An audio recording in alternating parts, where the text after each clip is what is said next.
और मुझे तो बहुत हंसी आती है कभी कभी चैनलों पे देख करके जो हमारे राजनेता हैं उनको तक ये पता नहीं है कि वन नेशन वन इलेक्शन का प्रावधान भारतीय कॉन्स्टिट्यूशन में कहाँ दिया गया है। और जिस देश का जो है खुद नेता न एजुकेटेड हो उससे क्या ही कल्पना की जा सकती है। मैं हर युवा से ये चाहूँगा कि वो अपनी आवाज़ उठाए, चाहे सेंट्रल यूनिवर्सिटी का हो चाहे स्टेट यूनिवर्सिटी का हो। क्यों? क्योंकि एजुकेशन सबके लिए जो है फंडामेंटल राइट है और फंडामेंटल राइट मिलना जरूरी है। दूसरी चीज़, आज जो है एजुकेशन का व्यवसायीकरण हो चुका है। अगर इस तरह से अगर व्यवसायीकरण पे कंट्रोल न किया जाए तो आने वाले समय में बहुत ही ख़राब स्थिति होगी युवाओं की।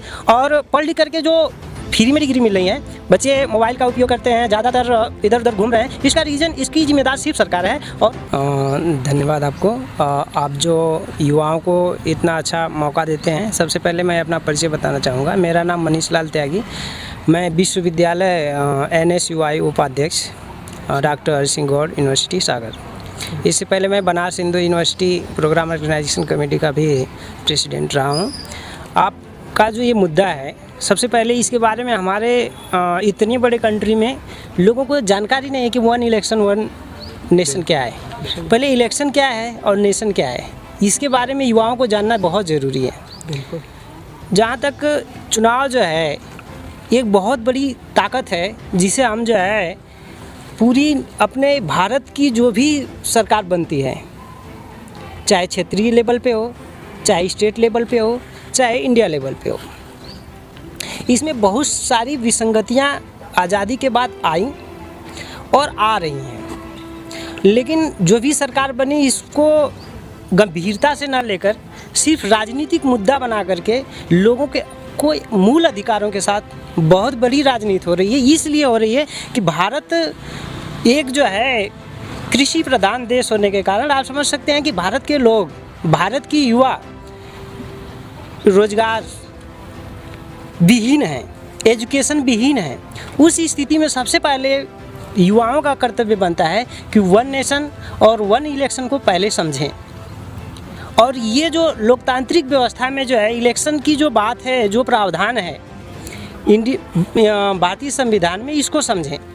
और मुझे तो बहुत हंसी आती है कभी कभी चैनलों पे देख करके जो हमारे राजनेता हैं उनको तक ये पता नहीं है कि वन नेशन वन इलेक्शन का प्रावधान भारतीय कॉन्स्टिट्यूशन में कहाँ दिया गया है। और जिस देश का जो है खुद नेता न एजुकेटेड हो उससे क्या ही कल्पना की जा सकती है। तो आज युवाओं को ज़रूरत है इसको समझना, ये जो अपने पावर को समझना और देश के विकास में आगे आना और अपने रोजगार को, अपने अधिकार को आज मांगने की ज़रूरत नहीं है। जो ये तानाशाही सरकारें जो है आज आज़ादी के बाद चली आ रही हैं, इनको समझना बहुत ज़रूरी है। और इसमें सबसे बड़ी पढ़े लिखे जो सेंट्रल यूनिवर्सिटी के युवा हैं वो राजनीति से भाग रहे हैं। राजनीति से लोगों को जो है इतनी नफरत हो गई है कि राजनीति शब्द आते ही, इलेक्शन शब्द आते ही लोग मुंह मोड़ लेते हैं। आज जब इलेक्शन होता है तो लोग घरों में बैठे रहते हैं। कितनी की किसी भी पार्टी से जो है सब पार्टी की वही स्थिति है। कहा जाए कि सारी पार्टी निष्पक्ष होकर के आज सबसे बड़ा इलेक्शन चुनाव आयोग पे जो है दब्बा है। EVM को लेकर के सवाल होते हैं लेकिन सुनवाई नहीं होती है। जब आज प्रेजेंट टाइम में जो हमारी सरकार बीजेपी है, चाहे कांग्रेस रही, लेकिन ये सबसे बड़ी जो है ताकत लोकतंत्र की चुनाव है।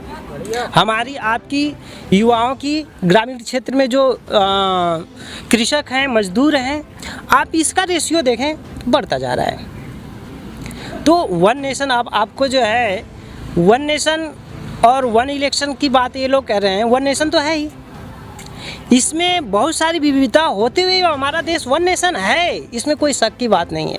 पहली बात आप जान लीजिए कि वन नेशन है। और जहाँ तक वन इलेक्शन की बात है, जब बहुत सारे इलेक्शन हो रहे हैं तब उसमें जो है इतनी विसंगतियाँ हो रही हैं। जब नीचे क्षेत्रीय लेवल से लेकर के स्टेट लेवल, डिस्ट्रिक्ट, सारे चुनाव एक साथ कराएंगे तो क्या पहले अपनी कैपेसिटी देख लें ये नेता, क्योंकि अनपढ़ गवार जो है ज़्यादातर हैं, जो यहाँ तक कि हमारे मंत्री भी उसी श्रेणी में आ रहे हैं। तो और दूसरी चीज़, पहले भारत की एजुकेशन, मैं चाहूँगा एक स्टूडेंट होने के कारण कि जो एजुकेशन पे ये लोग GST लगाए हैं उसको ख़त्म कर दें।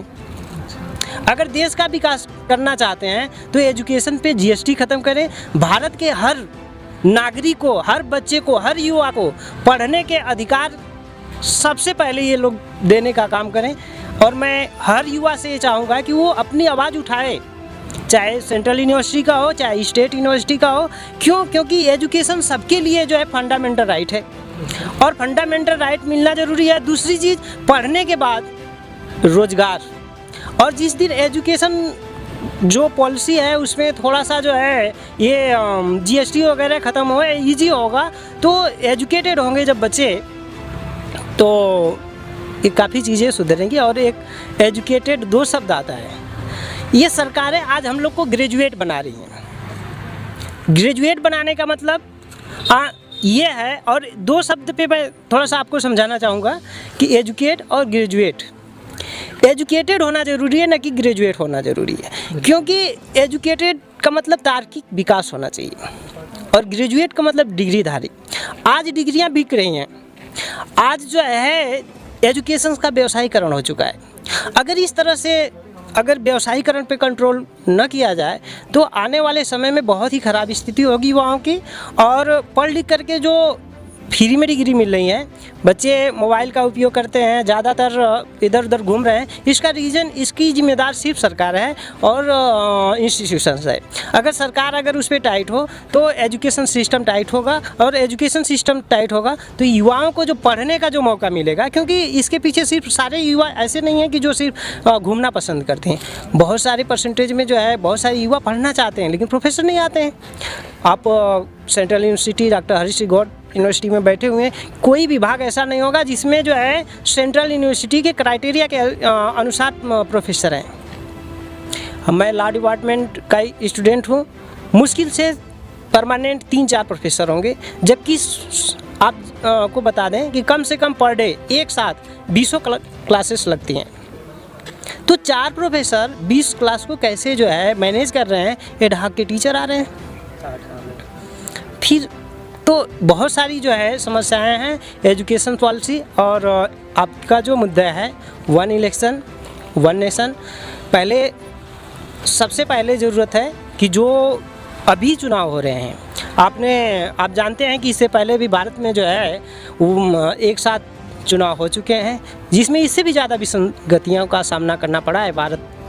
अच्छा, इसमें ऐसा कहा जाता है कि जो चुनावी खर्चे इसमें कमी आएगी और वो विकास कार्यों के लिए मतलब यूज किया जाएगा। इस पर आपको क्या विचार है?